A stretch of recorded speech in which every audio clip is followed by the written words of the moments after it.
Hey everyone, how's it going? I hope you're all doing great, following the 3 H's of the channel and all that good stuff. And in this video, it's all about the terrifying things that happen in Mexico. So pull up a stump and thank you for watching. This story isn't my own. It came from my friend who lived in Mexico for many years. His grandpa lives in a rural area of Durango. My friend was originally from Mexico City, Mexico, but he and his brother were at their grandparents' house. They were sleeping. Around 3 a.m., they wake up to strange noises happening outside, and suddenly, the bedroom window shatters to the dark void of the desert night. A woman in a red cloak begins to climb through the shattered window. He grabs his brother. They begin to scream. His grandparents run into the room. Grandma shouts while holding a cross. Grandpa was a former Navy man. He shoots at the woman 3 times. 2 shots land, 1 shot misses. The woman begins to scream super loud, almost like Godzilla, and then climbs back out through the window and stands there in the darkness. There's blood everywhere, but the woman seems unaffected. Her arms are now longer than they should be, almost touching the ground by her sides. The woman turns and runs off. His grandparents called it a Bruja, and they've had many encounters with them before, but this one was the first time they've been so brazen. Sadly, his grandparents died many years before I was able to hear this story from my friend, but he still goes back to visit their old house. The bullet holes are still in the wall, so he knows that he didn't dream it.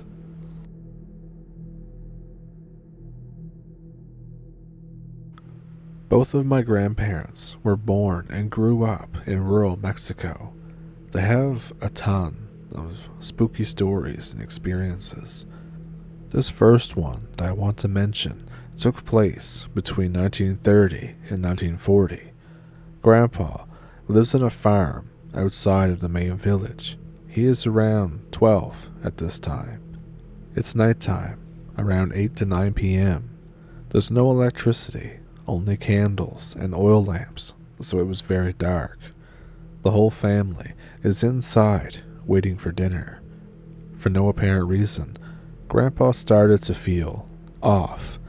He describes this feeling as like that worried feeling you get and have a pit in your stomach. The sensation increased. The whole environment felt heavy. Not only that, but he saw how the whole family seemed to feel similar. His sisters played quiet instead of being loud. His mother looked worried and off, as well as his father. The sensation increased up to the point that there was no other sound, no crickets, or even the sound of wind blowing. Suddenly, there's someone knocking at the door. This is weird for their village. As my grandpa explained to me, no one in this village knocks on doors. If they knew you, they just shout your name, have a certain whistle if you're friends, or call to you. It's a small village. Everybody knows each other. All the dogs fall silent.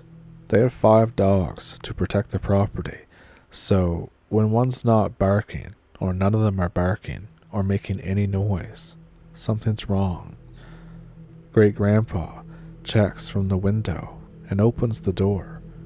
Grandpa tries to peek and hear. There's a girl who seems to be in her early 20s with a little boy around 8. Grandpa recalls the conversation was about the girl and little boy being lost and needing help.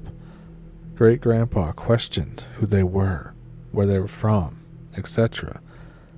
And then suddenly, Great-grandpa begins to act weird, like he's taking too long to reply to the conversation.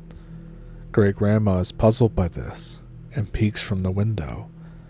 She screams and tries to pull my great-grandpa inside. Great-grandpa is a very big man, very tall and very broad. She cannot move him. He seems to be in some kind of trance. Great-grandma slaps him. Now, great-grandpa wasn't afraid to hit people. Like I said, he was very tall, very broad. He was also very tough, like very macho, if you can picture it. Great-grandpa seems to snap out of this trance after being slapped, turns, and runs inside. The kids are now scared of great-grandpa, thinking that he's going to be angry and take it out on the kids. But everybody is terrified. They all start praying. They ask the kids to do the same. The girl outside says nothing. They can hear her walk away. Great-grandpa is in shock. Minutes later, they have dinner in complete silence and then go to bed. Grandpa recalls seeing the terror in both of his parents. And as I've mentioned, great-grandpa was a tough man. He fought in the Mexican Revolution, and he actually enjoyed shooting bandits that tried to raid his property. This terrified Grandpa. He had never seen his father like this or show any kind of fear. The next day, he does not dare ask his parents what happened. Grandpa is sent downtown for supplies. There are people already talking about the same thing that happened at their house. He asks around for more details, and apparently they all agree that generally the same thing happened, but with different variations. A girl with a little boy knocking on doors asking for help. They all report a weird sensation before and during the encounter. Some people are stating that the boy and the woman had no eyes. Others said that they were floating and they couldn't see their feet touch the ground. One woman said that they had horns. Grandpa does not remember those details, as it was dark when he peeked, but if these things were to be believed, it makes sense why his parents were terrified. Grandpa is scared and goes back to great-grandpa to tell everything that he heard. Great-grandpa is mad and tells Grandpa not to talk about it, not to mention it. He says talking about the paranormal only strengthens them and calls them to you. A couple of days later, everything is back to normal, but now there are people missing from the village. A family of 6, an elder couple, and some homeless people have not been seen since that night. The houses were empty, with rotten food still on dishes, as if they were sitting down for dinner. They look around for them and ask for them in other villages, but there's no trace of these missing people. My grandma was around 3 when this happened. She lived in a neighboring village at the time. She doesn't remember much of it, but her parents and family did tell her about similar things happening. It is still remembered among the villages, and they all believe it to be some sort of devil. Over time, some of the details changed in this story, as they normally do, but the people going missing, the woman and the boy showing up to people's houses, has always stayed the same. And now this is another story from my grandpa. Like I said, his family used oil lamps during the night. Grandpa is told to go downtown to get more oil for the night. He forgets about it and keeps messing around. But now it's getting dark, and his parents are mad that he didn't go. He is told to go anyways in the dark, or else. The main village is around 1 hour away, and there is only a dirt road. Grandpa goes in the dark. He is freaked out because of all the stories that you hear, and some of the things that he has seen along this trail. He's not even halfway when he hears movement in the bushes. Grandpa was spooked already, so he just ran toward the village. When he got tired, he looked back and he couldn't see anything, so he thought, oh, I must just be a little jumpy, hearing things. But he keeps looking back from time to time just to make sure. And then, eventually, he sees something black on the dirt road, just where he was seconds ago. He thinks it's a shadow from one of the trees. He keeps walking fast because he's still pretty spooked. He turns back. It's there again, but it seems to have moved. He turns and runs again. He reaches the slope, goes past it, and looks back. What he thought was the shadow of a tree is not there anymore. Grandpa relaxes and keeps walking. He looks back at the slope where the trees do not block the moonlight, and it's there again. It was in the slope. Grandpa describes it as a black mass, or like a giant blob. Not particularly big, but definitely big enough to be a threat, like feet in diameter. Now, he saw the blob thing move fast toward him. Grandpa keeps running and looking back. This thing was always following him, but it never seemed to be able to catch up or to get him. Nonetheless, he was terrified, and he kept running. Eventually, he gets to the village. It's illuminated, and he saw people out, so he relaxed. He went to the general store. He got the oil in a canister that he had. Now, he had to go back, and there was no other road home. He had to go walk the same road again, or he would have to trek through the woods and bushes. He had no choice, so he began walking the same road again, but taking his time, going through it slowly. This thing is nowhere to be seen.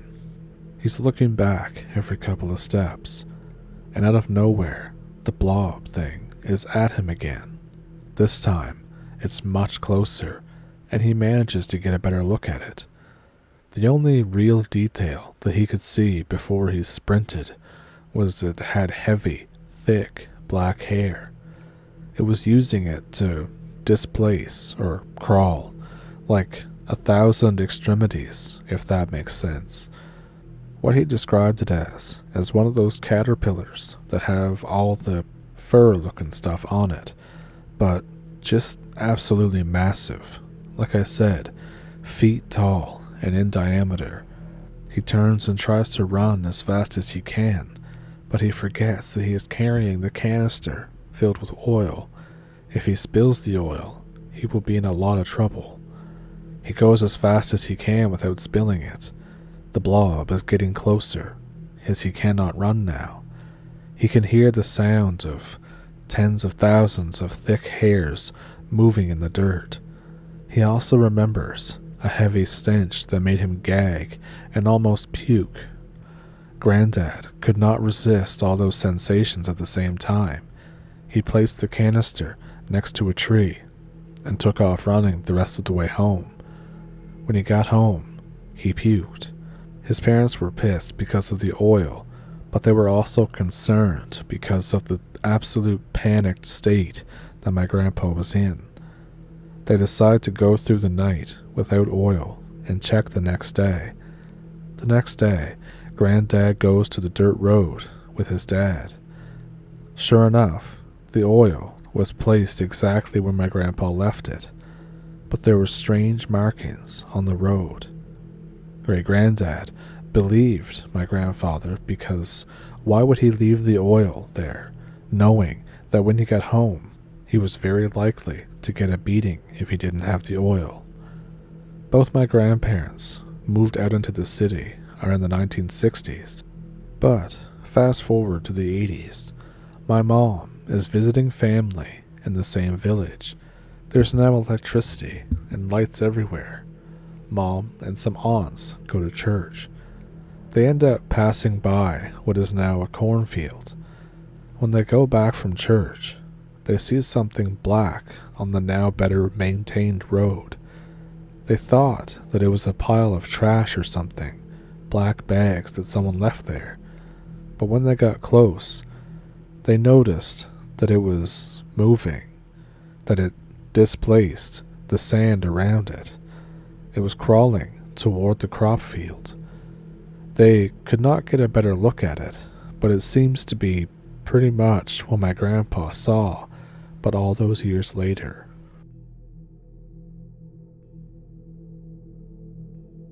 My great-uncle was a teacher in Mexico back in the 1960s. During the Red Scare from 1968, my uncle gets sent to a rural township in southern Baja in order to teach at this newly built community school. It was more than a township.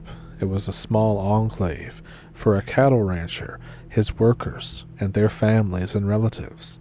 And the school was a small adobe building used to teach the workers' children. So my uncle arrives just in time for the beginning of the school year. The place is not very good, to be honest. It's full of snakes, full of scorpions. The heat is unbearable, and all of the settlers are super paranoid, people who think that my uncle is a communist. He wasn't, but this was just 2 months before the October massacre, and the paranoia was at its peak. The rancher rents him a cabin at the edge of town, since the entire settlement was basically owned by him in a company store style. The rancher gives my uncle some guidelines on what he can and can't teach, because he doesn't want his workers to be that educated, quote, just enough so that they can read and do basic math. My uncle decides not to disagree with him, because the rancher looks like the kind of guy who might just disappear people for not being cooperative. He also makes a point on how my uncle should avoid getting out of the cabin at night. He mentions the locals being a little trigger-happy because there's coyotes and mountain lions in the foothills nearby. And again, he doesn't argue because he doesn't want to confront any kind of mountain lion or coyotes.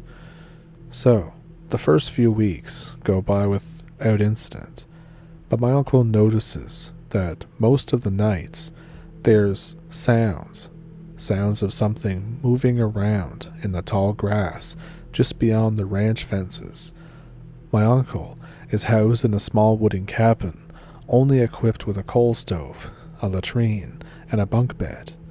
Behind it was a wire fence to keep out wild dogs, coyotes, and again, mountain lions, but also cattle thieves away from the ranch.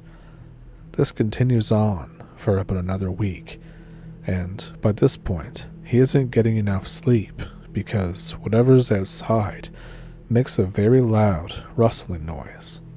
My great-uncle is also unarmed, so the idea of going out and getting mauled by a mountain lion or some crazy person trying to steal a sheep is out of the question. But he decides to stay up and find out just what the hell it is, so he can report it to the rancher or a foreman or somebody. A night later, the rustling begins as usual.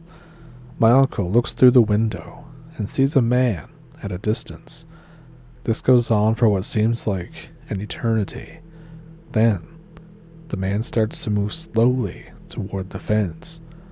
My uncle describes the man as about 5'7", very skinny, wearing something like a miner's getup, standing in the grass up to his knees.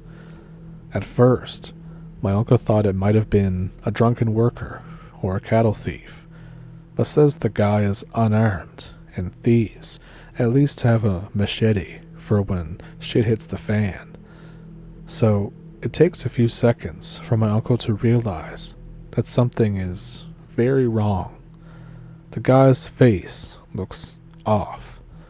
The guy gets closer until he's at least 5 feet away from the fence. And then my uncle shits a ton of adobe bricks. the guy's face is upside down. Now my uncle is really unable to process just what the hell that he's looking at, because it makes no sense. His initial thought was that it was a weird guy wearing a very realistic mask, because it looks as if it was a very old man. And that thought, that belief, is dispelled when the thing smiles. That thing with an upside down face is just smiling at him, and the mouth is full of very screwed up teeth. A bunch of them are missing, some of them are jagged, others look rotten. My uncle jumps away from the window and backs out all the way to the cabin's kitchen, where at least he has some knives in case that weird guy decides to try to come inside. My uncle remains awake all night and only leaves his cabin when the sun is out and he can hear the townspeople outside. He sprints to the rancher's house, where he tells the rancher what he saw. The rancher breathes a sigh and says, "That's El Chueco." Now, Chueco is Spanish for the crooked one, and the rancher tells him it's a local ghost. During the waning days of the revolution, a group of rebels came into town.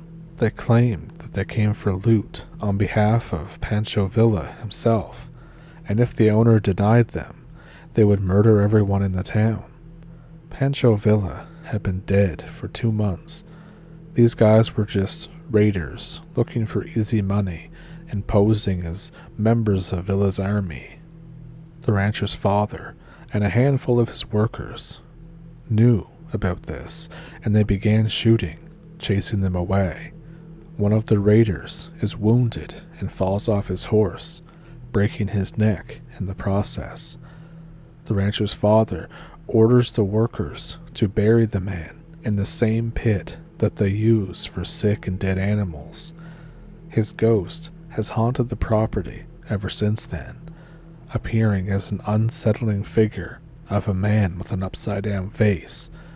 He's never attacked anyone, but just the sight of his ghoulish, upside-down face has caused many people to fall sick, have heart attacks, or simply abandon the settlement. The rancher asked my uncle if he wanted to continue living there, he would pay him extra, or he could quit and he would be generously compensated as long as he didn't say anything to anybody else about the ghost, because the settlement desperately needed a teacher. My uncle ended up staying and worked there for a year, but he moved in to another cabin closer to the ranch owner. A few other paranormal shenanigans happened at the ranch, but nothing like or as scary as the crooked one.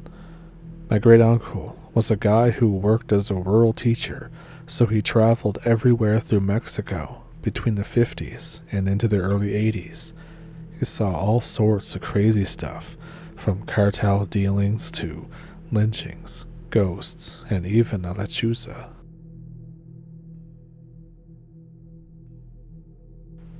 So let me know which one was your favorite one down in the comments. Do you have one of your own? I have an email in the description below that you can send them to if you'd like to. Also in the description is a PayPal and a Patreon if you would like to support the channel that way.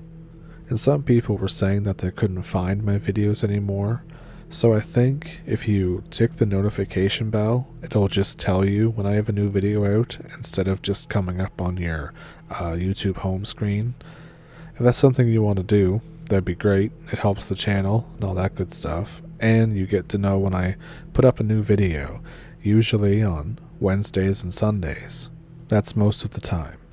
And I haven't decided what I'll do yet for Christmas. I'm not sure if I'll do another video or if I'll make a compilation video of a whole bunch of stories that I did this year and put them all together in a video. It'll be hours long. So if that's something that you'd like to see for Christmas, then let me know. And with that, I think I will see you in the next one. So thank you for pulling up a stump. If you liked the video, please subscribe and tick the notification bell, and comment and like and share the video and all that great stuff. And with that, like I said, I'll see you in the next one. Thank you for pulling up a stump, and thank you for watching. Have a good week.